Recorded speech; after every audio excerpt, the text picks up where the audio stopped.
Texas. The Lone Star State. Where conflict is settled the old-fashioned way.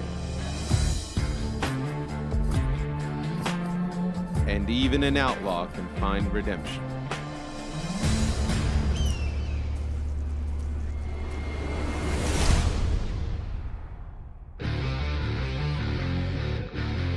Welcome back, y'all. We are live in Texas. You guys pumped up? What is that, Dante?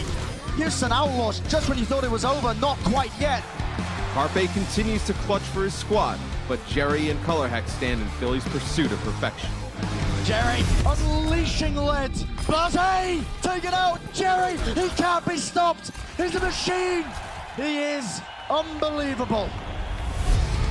Baby Bay, Ursa, and Dogman make their debut as Atlanta looks to reign supreme.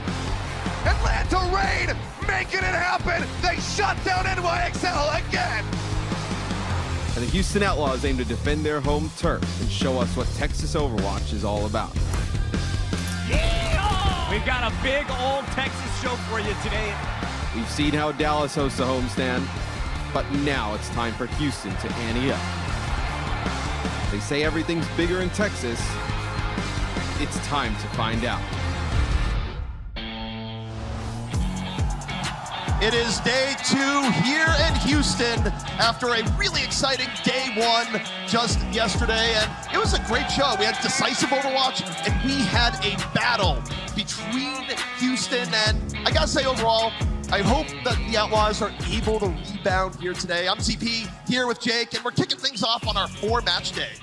Couldn't be more excited, and like you said, I think it's very possible for the Outlaws to rebound because that wasn't like a brutal defeat. You know, it started looking that way. Those first 2 maps, London was dominating, but Outlaws had the strength to regroup, even with a roster switch in that 3rd map. That sort of started building that momentum. Heroics from Blase and Dante as well, just dominating on those dive heroes, the Sombra, Doom that those players are known for, really having success and then carrying that momentum, bringing us all the way to map 5 and almost clutching it at the end. It just felt like the only reason they lost that final map was really more of a strategic selection. London kind of caught on to the Doomfist game.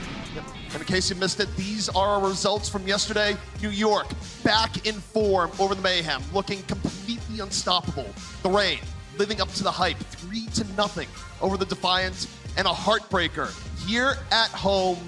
The Spitfire, they're looking to sweep, but the Outlaws nearly brought it back. But today, later today, it's going to be the Eternal up against the Reign, a big test for both teams. The Spitfire take on the Mayhem. The Outlaws, the hometown team, look to rebound against the Defiant. But now, Jake, it's all about the Fusion taking on the Uprising. Such an interesting match to start the day off. I would say Fusion looking really dominant. Part of that has been Sato, the man on your screen right now, coming up massive on the Reinhardt. Huge improvements from this player. Some people questioned him last season. I think they're all silent now. Sato, a player that coming into the season, I have my doubts about given his struggles in 2019, but 2020 so far looking to be a much better year, not just for the Fusion as a whole, but definitely for Sato, who thus far has been proving his worth. And I think it just shows that the roster changes overall have been working out so well. You know, it's hard to judge a main tank by the team's overall performance. Now that Alarm and Funny Astro are in, 2 of, in my opinion, the best supports in the league, they're really enabling Sato to reach these highs. And, I mean, these are some high highs to be reaching. And this is something that Sato has to do because for the Fusion, it's Sato or nothing. They do not have another main tank on the roster. They have put all their faith in Sato, and thus far, it's been rewarded. Well, a lot of teams have succeeded with that solo main tank. It is a role where you're starting to see some of these players really master all of the heroes that are necessary in the metagame. Of course, it's not just Sato. That's the old. Let's look to the new. Alarm has also been a crucial piece here for the Fusion. Of course, if you followed the contender scene at all, you would know. Very accomplished player, many championships under his belt, and people wondered, would Alarm be able to bring that same intensity of play to the Overwatch League? And so far, he has. Alarm was my pick for Rookie of the Year, and it's starting to look really, really good after his insanely clean performances. He's one of those players in that Tier 2 scene who, you know, no one was questioning his ability. People were just waiting for this guy to turn 18 so they can hurry up and sign him. Yeah, and there was the Alarm sweepstakes, and Fusion kind of looked at all the teams wondering, hey, can we pick him up? No, we've been with him from the beginning. We put him in our university team, as it were, and now he's part of the Fusion proper, and the Fusion have very much been rewarded for their faith. developing that talent from the bottom up. That's so important. It's really paying off for Fusion. But let's look to the Uprising. And Youngbong, a player that looked very, very good in Contenders Korea. Maybe not as accomplished as Alarm in terms of championships, but definitely the mechanical skill. A player that many people thought would be more highly sought after in the offseason. But Boston, they were able to sign him really early. They took a leap on Youngbong, and he's been one of their best players so far. Definitely putting up massive numbers on this Ana, doing things that a lot of players wouldn't think possible, really achieving quite insane stats. He's got this really impressive hero damage per 10 stat. He's also got a very impressive sleeps per 10 stat. So, you know, he's one of those players who's really bringing those playmaking potential, and that's what you need out of your Ana. Well, we've talked about the supports, but let's talk about who many people look to as the new heart and soul of this Uprising team. Of course, it's Jerry. The one, the only. This guy is so hot on the McCree, so clean right now, really making it work, and such a confident player. I think that's what makes him so exciting to watch. He's the player who's going to get up in there in the flanks, take those aim duels, take those risks, and with this much skill, I mean, they're paying off. Jerry also gets a chance today to become a God Slayer. He gets to go up against a renewed Carpe, a player that also people had doubts about going into the season, who's looked very good. But Jerry, could he be the one to take him down? It's certainly possible here today. Anything could happen, though I would say Fusion are going to be expected to dominate. Of course, we've talked about Jerry, but you know what's even better? Seeing him in person. Let's hear it for the Boston Uprising.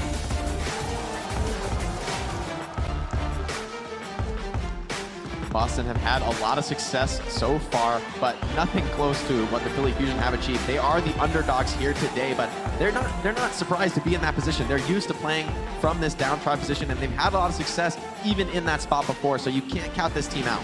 I think when you look at Boston right now, because no one right now is expecting to win against the #1 team in the league, they're kind of playing with less pressure, I would say.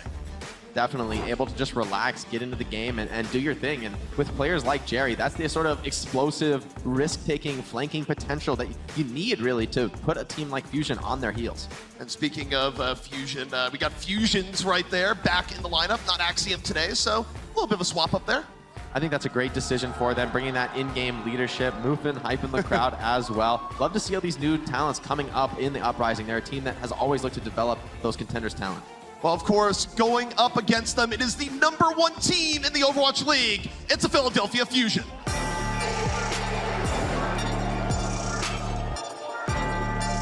Fusion, a team that has looked better and better this season so far, living up to the hype. Of course, really pleasing their fans at their homestand just a little bit ago. Now taking the show on the road, looking to dispatch the Uprising here today. Undefeated so far, and frankly, they've made it look pretty easy. I mean, for me, it all starts with the support line. Funny Aster and Alarm doing such a great job keeping everyone up. But if you look across the roster, it's absolutely stacked with superstars on every position. And excitingly, we get to see Fury and EQO come out today. We haven't seen too much of it in the lineup. And if there's anything to say about the roster, it's that. If you're keeping players like EQO and Fury on the bench, then you really have an excess of riches. It's a really big testament to the skill of Poco that you go in, you go, we want to win the Fury sweepstakes. A player that was highly sought after by many teams in the Overwatch League in the offseason. And then you go, but wait, Poco's still really good. Let's run with him the first few weeks. But now, of course, you're a little bit deeper in the season. Maybe Boston's a team you want to take a few more risks against. And now it's like, okay, it's a time to put in Fury. But look at Carpe right there. Carpe is undoubtedly the superstar of the Fusion. We'd be remiss to talk about the team without mentioning him. He's a player who has started pretty much permanently since he joined the team, and for good reason. Now he's in a metagame where he can play what is arguably his best hero of all time, the McCree. Everyone knows him for those insane Widow highlights. He is impressive on that character too, but he's got the depth of skill. He's ready for hero pool. Well, if you're talking about Carpe highlights, you know, you take a look at the maps that are coming up here today, you might get some nostalgia when you think about the Fusion versus the Uprising, because guess what? It's Lijiang where we're going to next. And if you think to Overwatch history, Carpe had some pretty big highlights here. Let's take a look. Uprising are too busy trying to take the point. That's the Widow duel 1 against Philadelphia Fusion. Oh, it's trying to come out on top. Striker, though, lands a big triple on the barrage there. The Graviton helping.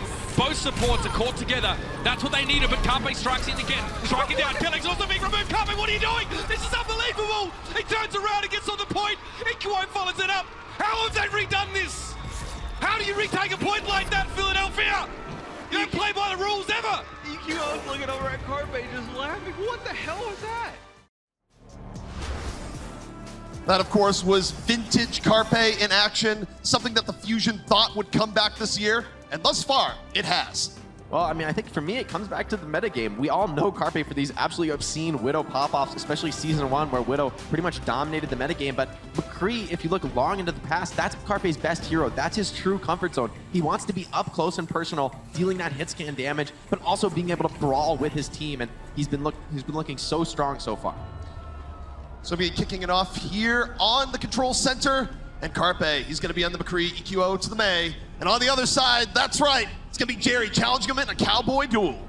That's definitely the matchup to watch here as well. Myeonbong versus Alarm, going to be exciting. Who can land those sleeps? Who can shut down the enemy Reinhardt more effectively as well? I'm really excited to see what Fury can do on this D.Va. He's a player with completely obscene levels of talent, perfection embodied on this D.Va play. Let's see what he can do.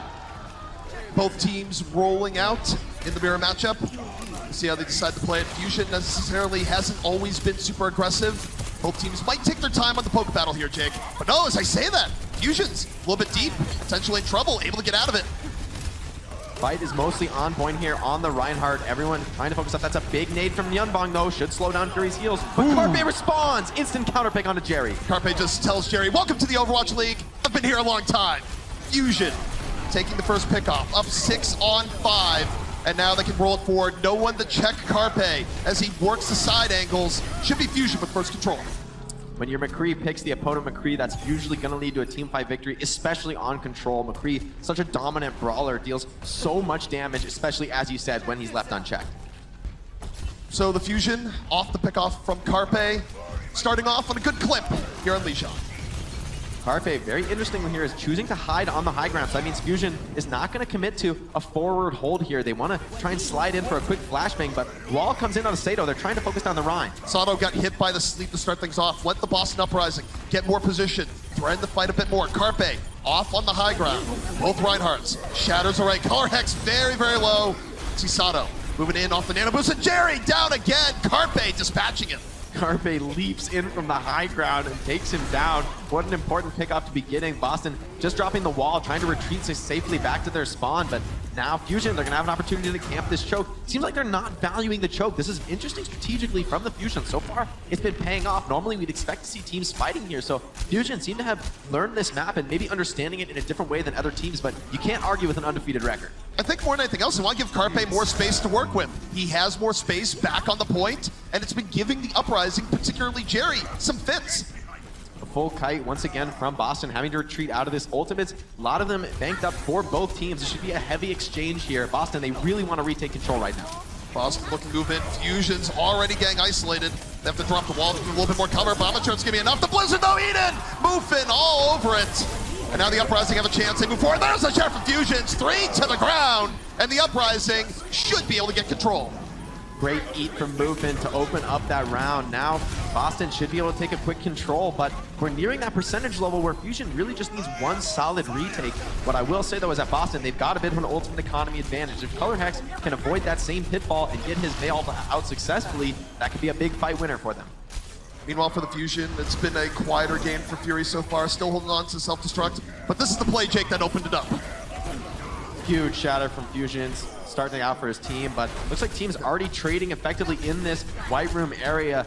Fusion electing to slip through, trying to make it to point without taking these choke fights, so good rotation from them, but they're a little bit scared. They don't want to go through this immediate choke, so this could all be a little bit of a ploy to get Boston Uprising off the initial choke point. Fusion, they do have time to play with, but they're burning a lot of it, Jake, on these rotations. They're looking for the perfect fight. They're waiting for this nano boost charge, and now that it's online, I'd expect to see a fast initiation. Self-destruct comes in. Self-destruct from Fury directly to the back. Does not connect. Swimmer drops the beat. Movement's bomb. Blizzard in. What's it gonna get? Meanwhile, Jerry finds Funny Astro in the back. And that's a good pick here for the Uprising. Lets them keep control of the point for now. Losing that Lucio is so crucial in these team fights. Both teams expending absolutely everything available to them, but it's Myeonbong who's coming up on the first nano boost. Should be the most important ultimate for this next team fight. Gonna give Fusions a big advantage in that Reinhardt swing trade.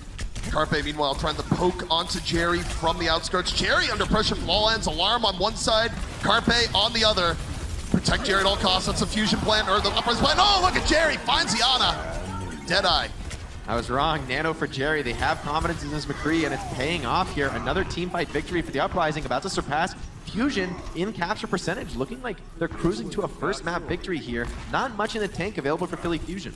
Fusion just running out of steam entirely. Once the Uprising got control, Fusion's initiation has looked pretty tough here so far, Jake. Definitely EQO, though, does have that Blizzard almost available. That could be a fight turner, but Movement has been hungry for them so far.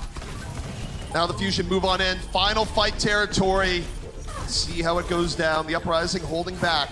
Fusion trying to give some time to Carpe to look for anything. Jerry, meanwhile, fighting more in the front. Carpe waiting, getting decent poke on the back. Front line of the Fusion, though, getting poked down. Uprising, though, the Bionade putting them in a rough spot. Fusion's is gonna fall. Alarm set that one up. Sato knocked it down. And now the Fusion move forward in a better position. The Uprising have a little bit of time to come back, Jake, but not much. They're forced to regroup. You cannot fight without your Reinhardt this meta, but someone's going to have to come in and touch points. Seems like Fusion know this. They're getting ready to take out that first contester. Someone's going to have to come in. Looks like it is the D.Va. It's a nice touch from Movin. Limited risk. Movin bought time. Boston back up to 6. But the Blizzard from EQO going to be zoning Boston out early. Putting them in a tough spot. 2 frozen. The shatter from Sato. And that should be all they wrote. Color Hex Blizzard even hit it for good measure. It's going to be the Fusion taking round 1. That was a close round, but Fusion coming out on top. I want to highlight EQO managing to get Jerry in his Blizzard, freezing that McCree. And even though the nano boost from Yunbong goes on to Jerry, you just can't keep that 200 HP McCree alive through a full Blizzard. So great Blizzard from Eco opening that up. His first one was eaten, but he gets it done in the end. I have to say, though, nice resilience from Boston. They had a tough start. They came back in. They had a very good fight set up from their tank line between Mufin and Fusions, between the Blizzard Eat and the Earth Shatter. And they very nearly brought it all the way back. Far less one-sided than you might have expected from these teams' record and past performance. Carpe as well going toe-to-toe with Jerry, and that's looking quite close. I don't think that was dominant one way or the other, so both of these players still looking to assert their dominance in that crucial 1v1 in the meta. Although this time it looks like Jerry's going to be on the sim. We've seen a lot of teams run this strat on Night Market. The TP into the window basically gets you onto the point without a real fight taking place. Also, what advantage does the Uprising have by running the Sigma here over the D.Va? Well, it gives them more poke potential, but they're going to be struggling to follow up on some of this damage. But with a Symmetra, you're not really looking to do anything but poke. And so this is kind of an ideal setup for just trading down Reinhardt's shield, keeping the pressure on Sato. They were able to use the teleporter to get over the point far quicker than the Fusion. Carpe, under a bit of pressure, able to get healed back up, and Yunbong a little bit too far forward. Astro able to finish him off, and now there's no healing really left for the Uprising. The Moira is the engine here, and the Fusion, they're just gonna look to wear the Uprising down, but they might have gone in a little bit too early. Sato picked off by the turret, and the Uprising are fighting this back with no Moira. Nobody taking down those turrets. They actually did so much damage there. Somebody's got to take down the sim turrets. Those things can be deadly if you don't focus them down. Sato just getting zapped in the car wash for so long there. Needs his DPS to come help him out with that, but it's so hard to turn the corner on this Sigma Rhine. So the Fusion perhaps going forward a little bit too early there. The Uprising able to take advantage. Now the Fusion wants to move in again. Nano boost at the ready. They're going to drop the nano direct to the Sato. Meanwhile, Jerry dropping the wall. Boston going to be looking to play around it. Sato frozen out, but Carpe, he's working on the edge. He's already taken down Yunbong. He's looking for a little bit more. Jerry, though, charged up on the other side. It's going to be enough. His team is falling all around him. Jerry working against the odds, but Carpe is just saying no. Yunbong keeps falling early. That's such an Achilles heel for Boston. Not finding his footing on this Moira. You'd expect to see Coalescence being one of the first ults charged, but he's not even having his ready yet. I mean, even Funny Astro has his sound barrier first. That's a very rare sight to see. Well, the interesting thing, too, Yunbong usually able to survive very well on squishier heroes. Moira, a hero that you expect to have more survivability. It shows some of the struggles of playing without that D.Va. You don't have the ability to eat that damage, save your allies as easily as D.Va can. Well, Boston President moving in again. They open with the flex movement. Oh, Boston's looking all sorts of purple. The Fusion protect themselves with the barrier. And that was a great counter engage by the Fusion as Carpe cleans up. Carpe looking uncontested. Now, Jerry on the McCree's not able to get anything that fight. Just too many ults available for the Philly Fusion. Although Swimmer does have his own sound barrier to respond with in this next fight. The question is, will it be enough? A lot in the tank for the Philly Fusion to respond with. I mean, the sound barrier will most likely come down, but if Philly Fusion properly layer their ults one after the other, they have so many threats to bring to bear here. The Uprising are a tough spot, but not as tough as you might think, given how these fights have gone. It's still 43 to 51%. About 2 fights to turn it around after the swap. We'll see how this one works out here. They're moving on in. Fusion's early shatter puts Sato to the ground, but Sato had the nano, still pretty durable. Sato still holding to a shatter of his own. Jerry falls, and the Fusion front line just too strong. You can see this heavy focus by the Sports of the Fusion, keeping Carpe alive. Both the Lucio and the Ana protecting him, and for good measure. Boston Uprising trying so hard to hunt this McCree down. Muffin trying to stay alive with a nice late roof stall there, but not enough. Carpe is on the case. A little bit of roof sliding, doesn't quite work out. But now this is truly the final fight for the Uprising to try to get control. What do they have to do?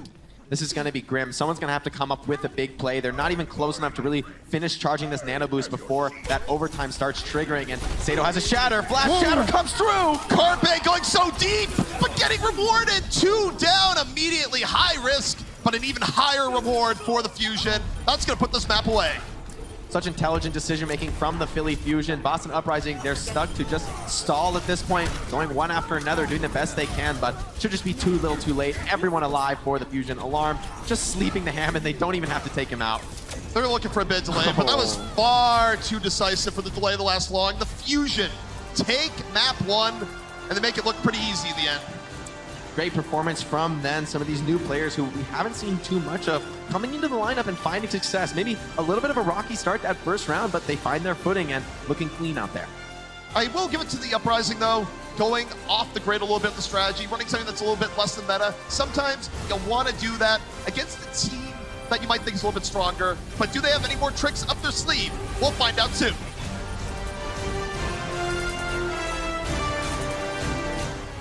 Coca-Cola is the official refreshment of the Overwatch League.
EMP comes out.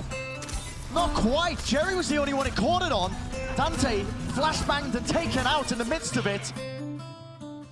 Well, I lost my wings. This is where they want to turn it around. A fresh start for 2020. Like a grounded plane falling from the sky. Like Jerry! Jerry! He tried to make the moves! Jerry! Oh my word, he falls to his death! I'm gonna kill everyone.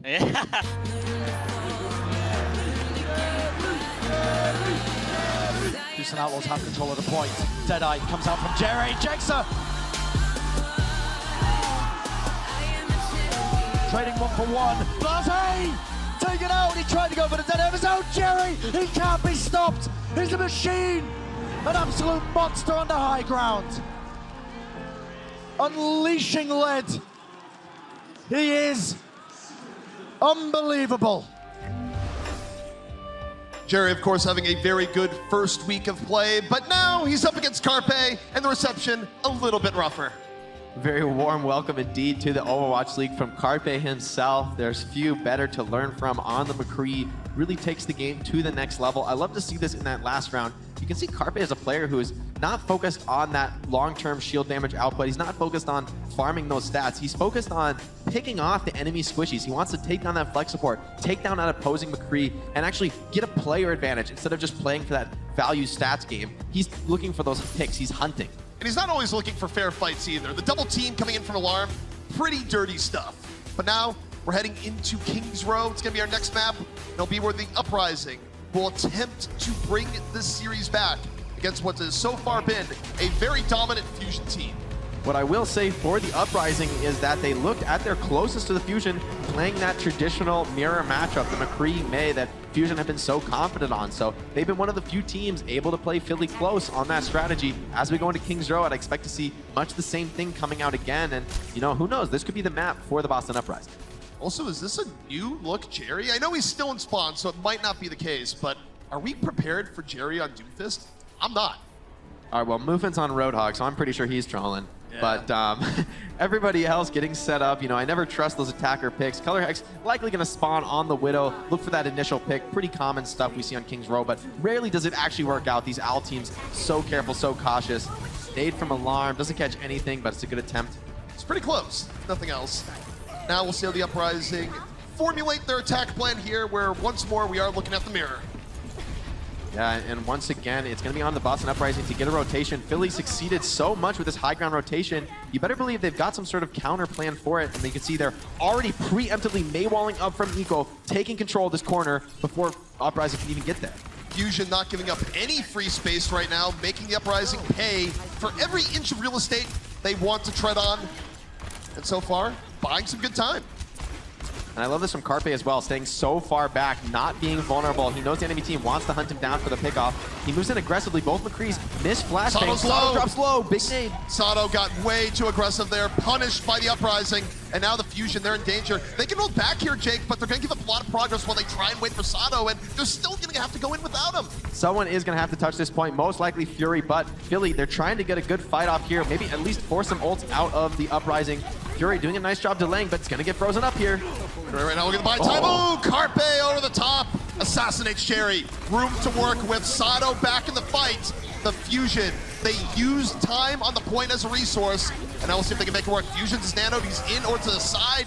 Isolated and down. Uprising, they committed even while down Jerry. Carpe makes the difference once again, and now it's going to be a stagger onto Movefin. Philly making it work there. That looks so difficult for them, but Carpe finds the pickoff, and not only the pickoff, but he also baits a rotation out of Swimmer and Movefin and just slips right out of there. So that's pulling 3 players out of the team fight for a moment and still locking in that 1-player advantage with the pick on Jerry. So the Fusion holding strong so far. 2 minutes drained off the clock. The Uprising looking for a way through. Uprising gonna take a long rotation here, but Carpe's set up in the flank. Might want to sneak in for a pick. He shows himself though, so likely gonna signal a retreat. No, Carpe's going right in. Deadeye up and EQO getting very low there, looking to get away with his life. Deadeye up from Carpe, not gonna get anything. Meanwhile, EQO doesn't fully get away, ends up frozen in the end. And now the Fusion in a rougher spot. They're down to May, the Uprising, in a full 6-on-5, but Sato, he's ready. He has the shatter, he drops on the ground, and no! Blocked away for the most part, and Swimmer's there to support the beat. It's gonna keep the Uprising in the fight, and it's gonna give him the point. Sound barrier just gonna overwhelm Philly Fusion here, but the clock has been burned, damage has been done, and Philly Fusion, they've got the ults to stabilize here on the Streets phase. Oh, this is huge though. Boston Uprising, because that early cap time they got in the previous fight, Philly is going to have a few back spawns. They're going to have less time to set up on this second point. You can see Uprising taking full advantage of that, moving up to the high ground with Color Hex. They want to fight this forward choke point. They put one person back on the payload, the rest looking to slow down the Fusion as they try and reassemble their defense. You really want to avoid that Kings Row choke. Yeah, they've already gotten through the first choke of the Streets phase, essentially for free because of those back spawns. Jerry on the flank, this could be massive. Flank in McCree's, you love to see it. The flashbang though hits the shield, does not hit Carpe, and Jerry ends up falling unceremoniously. Sato, I don't even know if that was intentional, but hey, the shield worked. You got to spin to win, but sometimes you go bust, and nobody knows that better than Jerry this series, it seems. But Philly just playing really intelligently there. I mean, it's great positioning from Sato to cover that flank just in case it might be happening. He doesn't know where Jerry is, so just keep your eyes peeled, and that's such an important job for the Reinhardt. And the Fusion, they reclaim the choke point at the same time. What Boston once had for free now, they got to pay for it. See how they do that here. Right now, look at the high ground, but evaluating their situation is Fury a bit far back. Shatter. Play comes in. Eco with a huge first pick onto Jerry. Silver Shark comes in. Oh, and it's just enough. Takes down Fusions.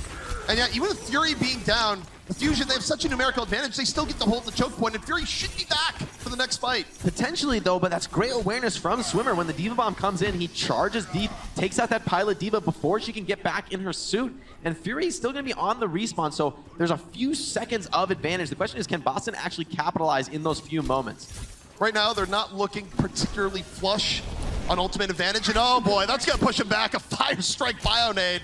Hold on a moment. That's a sort of micro play that's going to get Fury back in the fight right on time, so it's a full 6-on-6 here. So now the Fusion back to full strength. The Uprising looking for a way in. We got walls altering the terrain. Sato, meanwhile, holding on to the Shatter. The Blizzard already out. Fusion's caught out. And the Fusion, they get to save everything else here, Jake. That's so clean. The Blizzard from EQO keeping all those backliners out from Boston Uprising, not able to come in and support Fusions. He is going to be slept, but his team is here keeping him up. And now it's double support ult advantage for the Philly Fusion. This choke is looking pretty unbreakable so far. Nothing that Boston has thrown at the Fusion has actually worked here. Now they're just going to go for a classic low ground approach, but you better believe Eco's ready for that. You have to think that they're hoping they get a great Blizzard off here, but Fury, if there's one player you can trust to eat a Blizzard, it's him. Definitely, and it's so hard on this, especially in these close-range chokes. Jerry on the flank, though, trying to get something going. Jerry's in. Jerry off to the flank. The problem is Fusion already engaging in the front. Sato dropping the Shatter, puts 3 to ground. Myungbong out of the fight. Sato looking to go deeper, but he's getting awfully low. Boofin, able to finish him off. You have Carpe on one side. Where is Jerry in all this? ColorX, he's back in spawn now. Great peeking by Carpe, baiting out those icicles, getting the full channel on the Deadeye, able to take out Color Hex. Although Philly Fusion do have the spawn disadvantage. Gonna see Astro come back, taxi his teammates, just maximize their fighting time here. And the clock is running awfully low. This is gonna be an overtime finish on second point at best for the Boston Uprising, but they're gonna have to get through Funny Astro's sound barrier first. So the Uprising, they get through one hurdle, but still far more to go. Final 30 seconds, potentially final fight. We'll see what they have is, oh boy, Carpe off on the flank. Myungbong is trying to challenge him, misses the sleep, and Carpe heading back to his team. But here comes Jerry, but maybe not for long. I think they know he is on the way. Yeah, the whole team from Uprising taking this rotation. Very common we see here, getting out through the choke. Wall to stifle the high noon. Jerry's gonna draw, not finding anything just yet. The Fusion holding back, playing very defensive here, knowing that it is potentially the last fight. Astro over the top, hanging on to the beat up by Swimmer. Astro a long way down, saves Fury, but perhaps not for long. Fury's still gonna be D-Max, but Fusions is down. 5-on-5 between the two teams. EQO holding on to the Blizzard. And the Uprising, they need to get back over to the payload. We're gonna send the May over that way. EQO hanging on to the Blizzard and not gonna let beat it.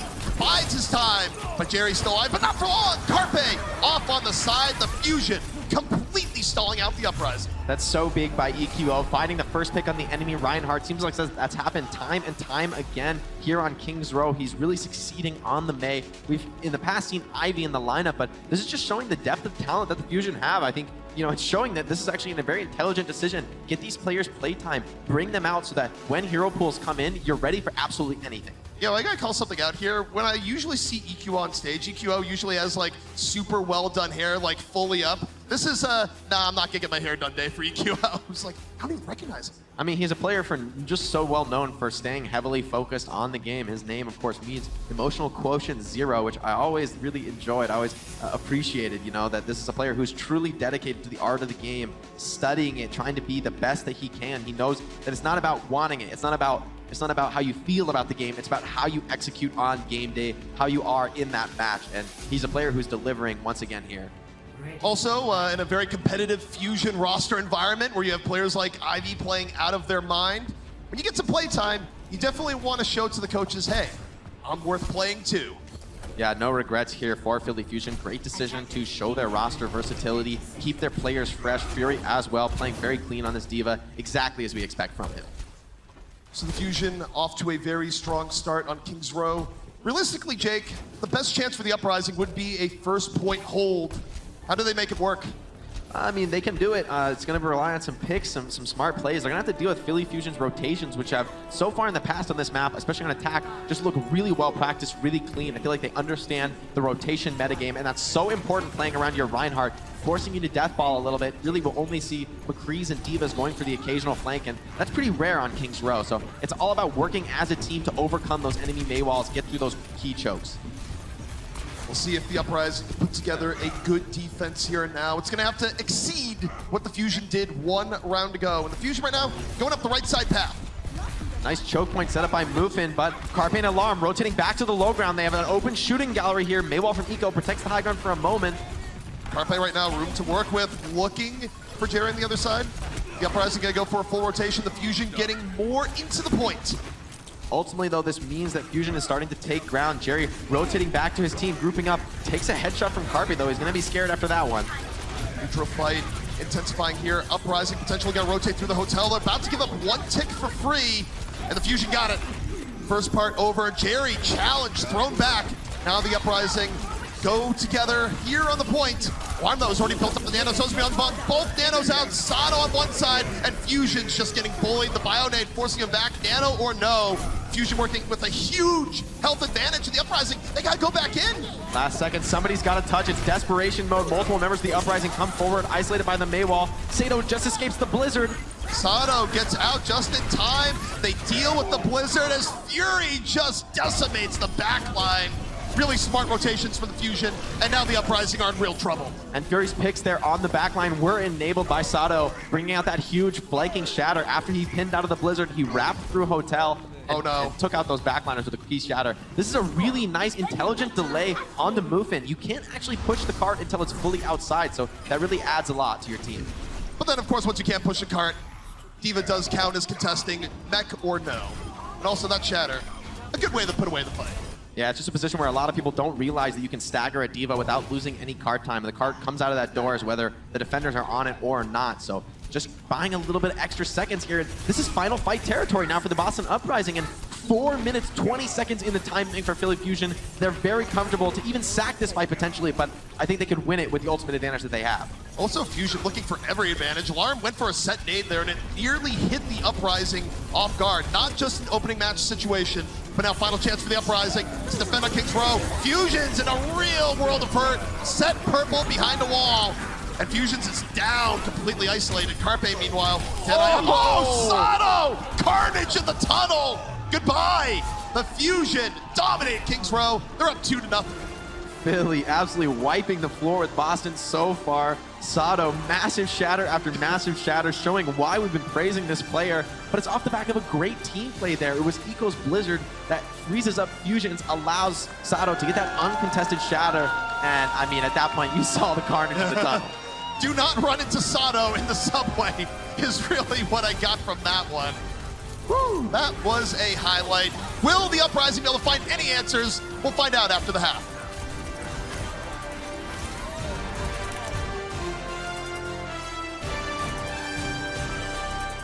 The Overwatch League is brought to you by T-Mobile. Rank up with America's first and only nationwide 5G network. And by State Farm. For auto, home, or renters insurance, like a good neighbor, State Farm is there.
We are 2 maps in, and the Philadelphia Fusion are picking up right where they left off last week, dominating. That's right, it's time for our first game break presented by Cheez It Grooves. Obviously, Philly are the greatest team of all time, so this is not a huge surprise to us, but Boston had some strong moments on Lijiang Tower, but Philly sort of managed to weather the storm. Let's talk a little bit about that first map now, because it looks like Carpe's playing a little differently today. Yeah, I think you're seeing an adaptation come out of Carpe that he did in the middle of the first round. What happened is Jerry and Muffin seem to be playing aggressive and trying to take off angles. They want to take Carpe head on. And you sort of saw this here.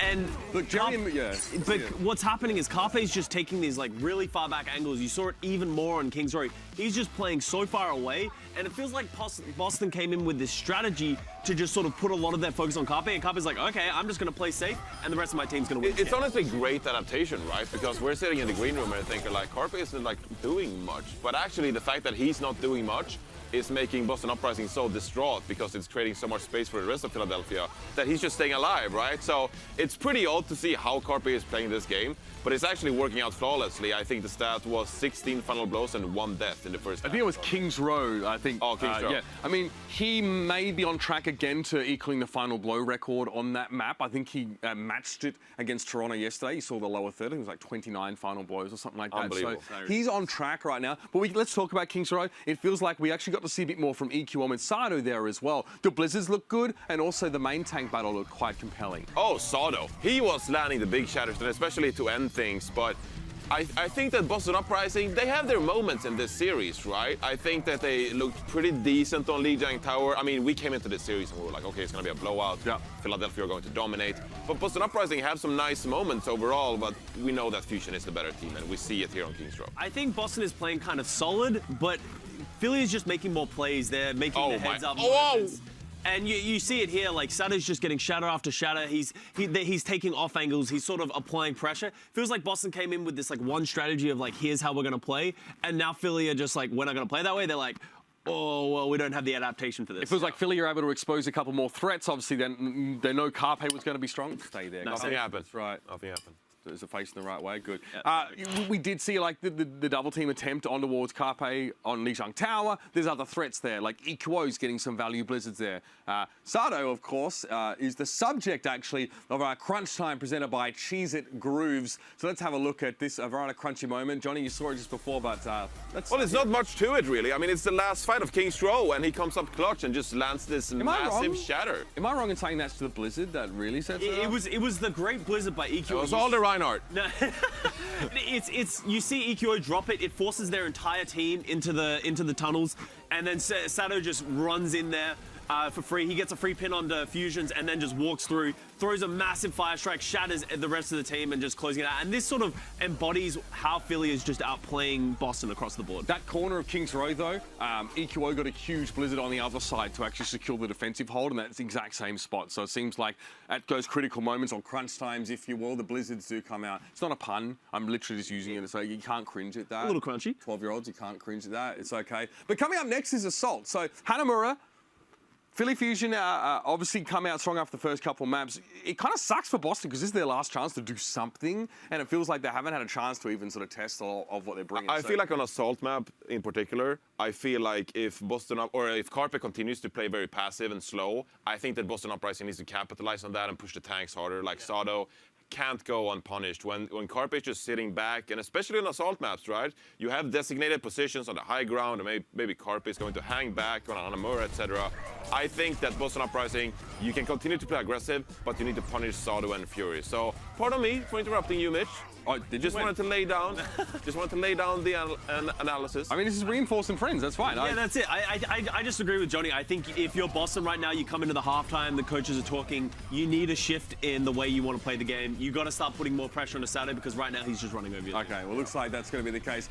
Let us head back to the action now over in Houston. The Boston Uprising have one chance to bring it back, and after that, we'll be back, of course, with Watchpoint Reset. Let's head back over to Houston.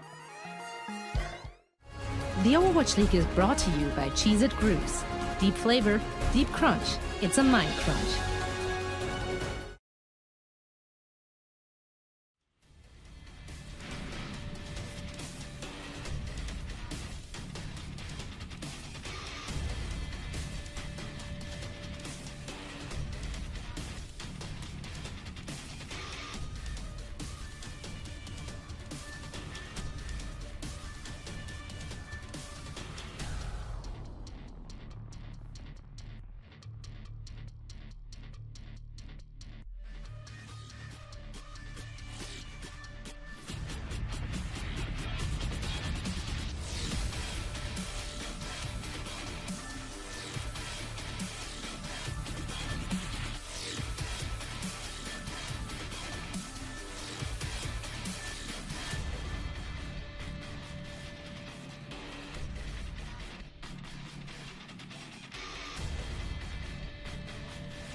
Day 2 continues here in Houston, and the Philadelphia Fusion looking every bit the #1 team in the league, really taking it to the Boston Uprising, showing them, hey, you might have gotten a win, but right now you are up against the very best. I'm ZP here with Jake as we watch to see if Boston can turn this one back around. They've got a long road ahead. I mean, this has been pretty much dominant across the board from the Philadelphia Fusion. I mean, the Boston Uprising, they had their moments, but nothing like what the Fusion have been able to put together.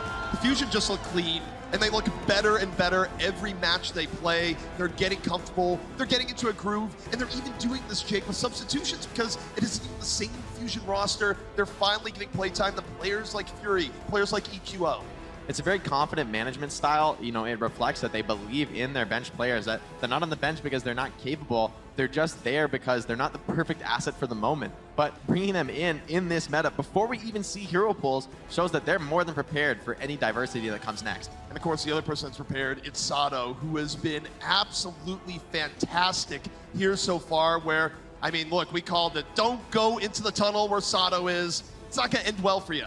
I mean, he had that flank shatter at first, and then here to close out the map. Oh, that's just brutal. Yeah, that's his subway now.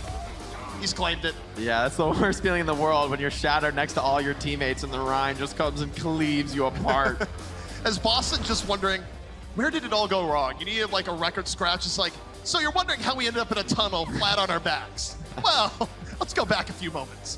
It's such great team play, really, for me, that's coming out from the Philly Fusion. They understand their roles and their respective positions. Carpe, I love that he's staying in the back so defensively. He knows, he seems to recognize that Jerry's going for these little bit desperate flanks, it seems, at this point, and Carpe's always there watching, keeping that eagle eye position so that he cannot be flanked. He's always there to take the fight with Jerry.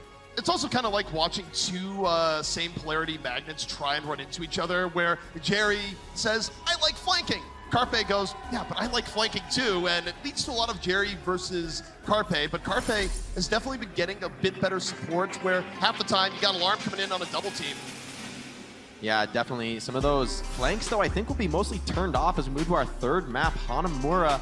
You know, this is a map where it's really all about sticking together. First point and second point, both defined by a massive and brutal choke point. So the flanks are generally inactive on this map. Usually we'll see both teams grouping up in a death ball, but it seems that Fusion have been getting the better of that quite consistently, with EQO and Sado really playing to perfection on their combo. And of course, Funny Astro and Alarm, the unsung heroes. You know, you don't always see what these players are doing, but they're always keeping their teammates alive, keeping those heals pumping, and they're dying so rarely. I think that's part of the key to Philly Fusion's success. You just can't seem to pick off Funny Astro or Alarm, both top players on their positions. The interesting thing for me is that Astro has changed his style relative to Contenders. In Contenders, Astro was a little bit more devil may care, went for way more early opening pickoffs. Now Astro has a lot more trust in his team, plays back, and simply does not die.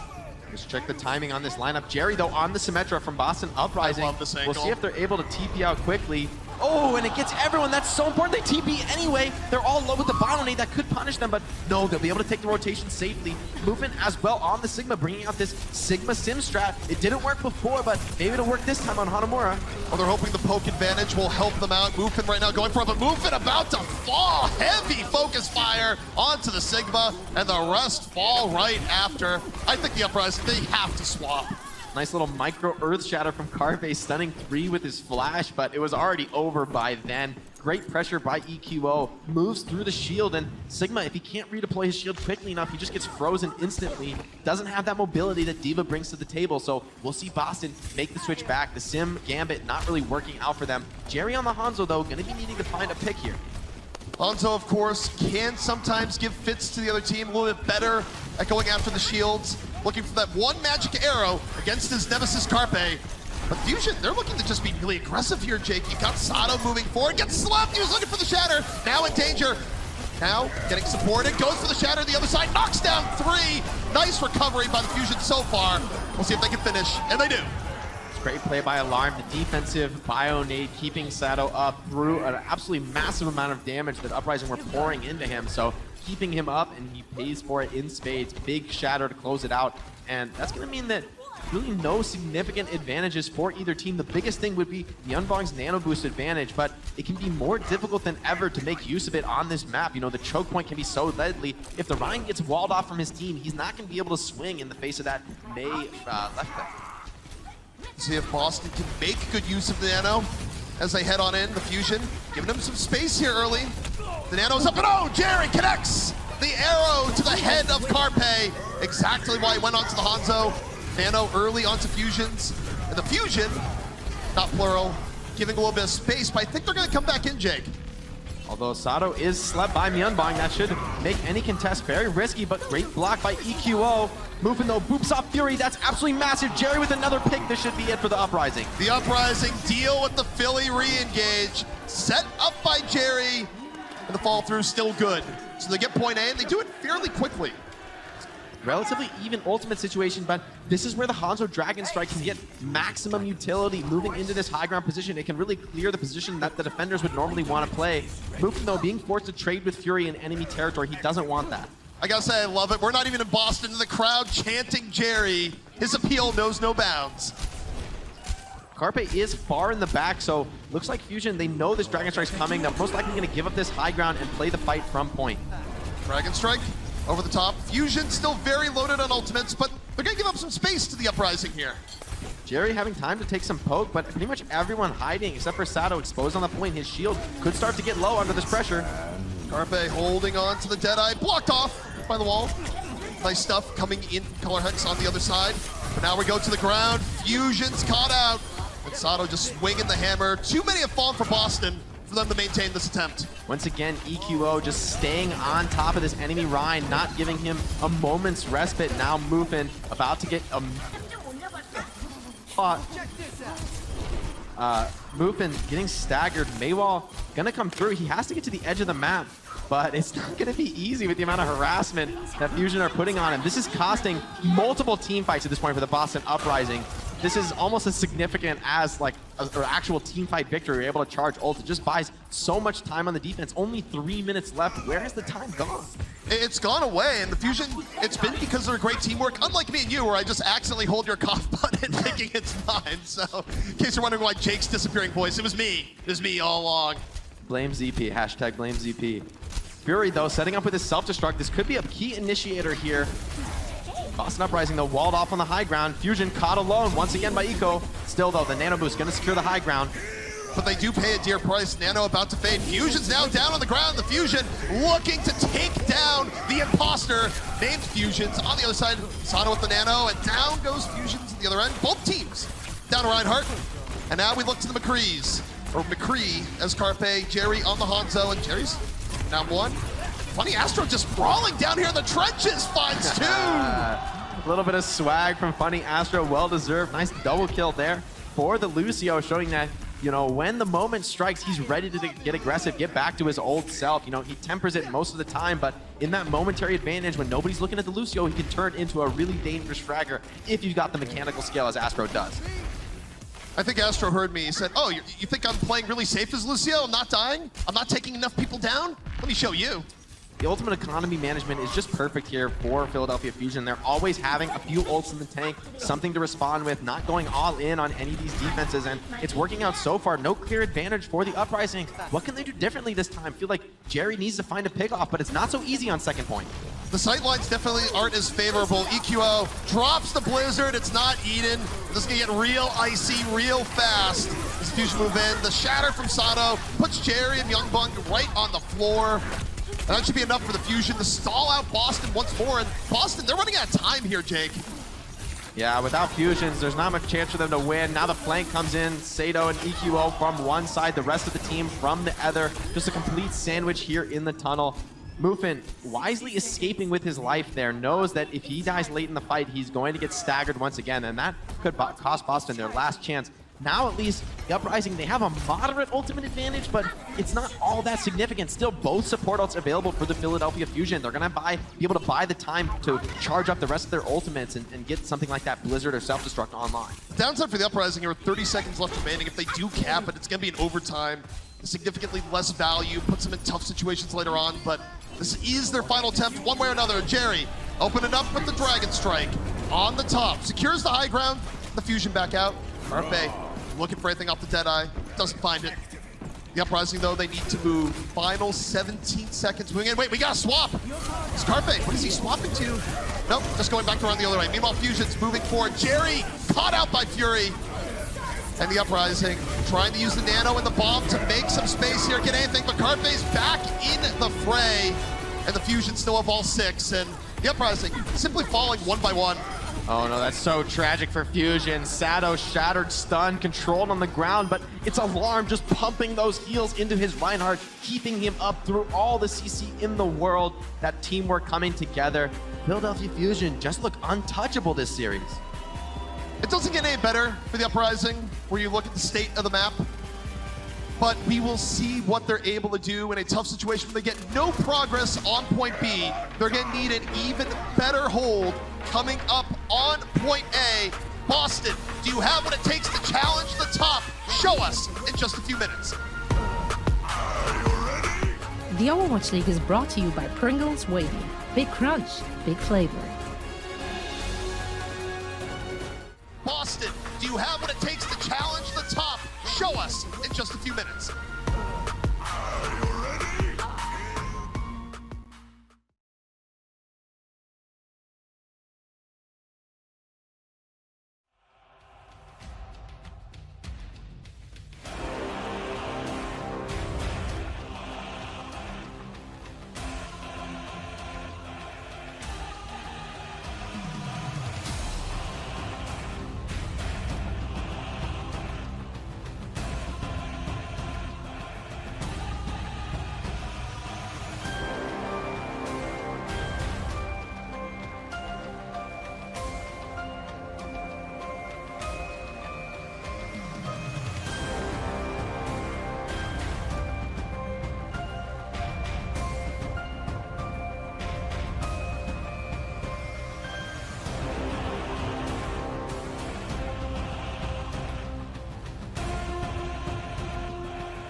Of course, it is the Washington Justice that will host Jonak, Raucus, Carpe, and more at their second home match weekend, March 7th and 8th. That's next week. So this is your last chance to head to the Justice. OverwatchLeague.com to get your tickets right now. It's going to be an exciting homestand. A lot of stars coming together in force. A lot of questions will be answered. Can the Fusion maintain this streak of dominance? I mean, so far they just look untouchable, even with this different look. New players coming off the bench showing that they're able to perform just as well as anyone we've seen so far. It really does speak to the depth on this Fusion roster. And let's not forget, they haven't even brought out their true secret weapon. Chipsa is yet to play. Oh, that'll be exciting if it does happen, especially when hero pools come online. We could see the meta shift in drastic, unexpected ways, and personally, I couldn't be more excited about that. I want to see these niche picks come up, rising up. You know, we've seen that success from teams like the Houston Outlaws. Blase came up big on the Doomfist. It's not out of the question. No, especially with how Doom is, where I think some teams, Jake, might have been a little bit down on Doom because, hey, he did get nerfed a little bit, but I feel like teams should be looking at what the Outlaws did yesterday, particularly Blase, and go, wait. Maybe we want to do some of that. That looked pretty good. Different metas are certainly possible, and very interesting here. We'll see both teams electing to start without that McCree, who's been so dominant so far. So it's going to be the Hanzo duel for Jerry and Carpe, taking their battle onto a new hero. That's going to be exciting to see. Both these players strong on the Hanzo, but we really haven't seen much from Carpe so far on this hero. Of course, I think the last time we saw serious Carpe on Hanzo We might have to go back to Overwatch World Cup of this last year, where of course it did work out to an amount, and it works out here as Carpe immediately finds Swimmer. Carpe attacks to the high ground with no Lucio. It's going to be a struggle for Boston to rotate around. It's all on Myeonbong to keep the heals up, but that's a lot of pressure to put on one player. They're going to need to make a move to the choke soon, though, because Swimmer will be back to the fight very quickly. Fusion definitely going to try and take well advantage here. You don't want to overextend. Fury getting frozen out to the side. Colorhex sacrificing a lot, but gets away. Sato ends up falling, and the Fusion might want to take a breather here, Jake. Myeonbong bearing the pressure very well. Jerry and Colorhex striking with dual headshots on their opponents. Colorhex getting a little bit of swag time in, starting to build some momentum, and they need hype like that to come back in a series this bad. You gotta give yourself a little bit of momentum. You gotta block out the fact that you're down 2 maps and act like you're up 2 maps. Definitely, it's all about the mental game in Overwatch. So important for that team synergy, that emotional connection to come online. Jerry, though, already has his Dragon Strike available. This could be rough for Fusion to push into. Definitely going to use it at the very least to buy some time. You see Jerry setting up the Dragon Strike now. Off to the side, both walls up, and no reason to drop it right now. Wait for the walls, and then put up a wall of your own. Wall of Dragons. Myeonbong, though, does commit the nano boost, and for no real gain there, Alarm about to have his own online, and you can see Funny Astro with a 50% lead on his sound barrier charge. This could be absolutely instrumental in capturing point A. Funny Astro, he's not just a support, does a little bit of damage at the same time. And now they're gonna go Nano onto Sato. The beat is out, the Fusion are all in. Colorhex dropping the Blizzard, slowing down the assault, giving Boston a lot of room here. The barrier is done, so is Nano. EQO in some real danger. But now Fusions need some heals a little bit further back. The poke from Fusion looking good. Sato taking return fire, and Jerry gets caught. Arrow v Arrow, Carpe wins. And now the Fusion have a big advantage. Support ults, though, about to come online for the Uprising. They could try and turn this 5v6. Carpe finds another, though. It's going to make it much more difficult. Carpe's taken down 2, and now for the Uprising, do you invest ult to try and save this? Right now, it's looking like no. Not with that second pickoff. Carpe making the difference there. It looks so contentious in the 6-on-6 after Funny Astro's sound barrier, but it's Carpe making it work in that contested situation. Takes down both enemy DPS, arguably the most important picks in that moment. If you're Boston, how do you keep yourself in this mentally? You have to defend for over 4 minutes, and the best you can do is a draw. What drives you? Well, it's all about staying focused on each fight, one after another. You can't get ahead of yourself. You can't start thinking about the series win just yet. You just need to play each fight to perfection, and they've got a tough test coming up in the very first try. I mean, Fusion is going to have all 6 ults online in just a few seconds. A bit of healing from Funny Astro, and Alarm's Nano Boost should buy that exact time they need. And don't forget, too, the Fusion, they don't need the full point. They only need 33%. They're going to kick things off with a high ground clearing Dragon. That'll give the Fusion a little bit of breathing room, the ability to take the top. And now, they decide to head into the bottom, directly down and over. Early Nano on the Fusion. Swimmer forced to beat early just to save. But Funny Astro finds Colorhex. The bomb does little. Fury's bomb does far more. And the Fusion well on their way. They're almost there. They got it. It's a sweep. That was just monstrous timing from Sato. Fury's bomb detonates, breaking Fusion's shield, and at that exact moment, the Shatter strikes him. That timing could not have been more precise. Very impressive Reinhardt play from the superstar. Sato definitely looking incredibly good in this matchup, but the Fusion as a whole just looks so composed the entire way through. Boston, they have had their high points, but today they were simply outclassed. And for a team that's been so dominant, I'm really excited to see the management decision to bring out EQO and Fury, show that these players have immense skill as well. This is a team that is looking more deadly than ever, hoping to potentially flip the script on their Season 1 performance, making it to Grand Finals and falling there. Seems like this could be their year. Yeah, I mean, if you're a Fusion fan, you're used to ups and downs, and you might be wondering, well, when's the turn? When do we go down? But right now, you are enjoying the ride that you are on, that you are the #1 team in the league. I just don't see a downturn coming. These players are playing so clean. There's no weak spot for me in this team. There's no player you're worried about. Well, of course, to get a little bit more insight in his play today as he came off the bench, we got Achilleos down with EQO. Thank you very much. Thank you very much, ZP. There we go. Guys, give it up for EQO and the Philly Fusion on their win. EQO, very good to see you again. I feel like it's been a little while. It's good to have you back on the starting roster here for the Philly Fusion. So now, how does it feel to be back on stage, playing in front of a crowd like this, and being on the road for the 2020 season? It was kind of nostalgic. I think my first debut match was against Boston, so this is kind of like a throwback. And honestly, it feels great to be on stage. Like, this is what I live for, and this is what I play for, so. Hell yeah, I like it.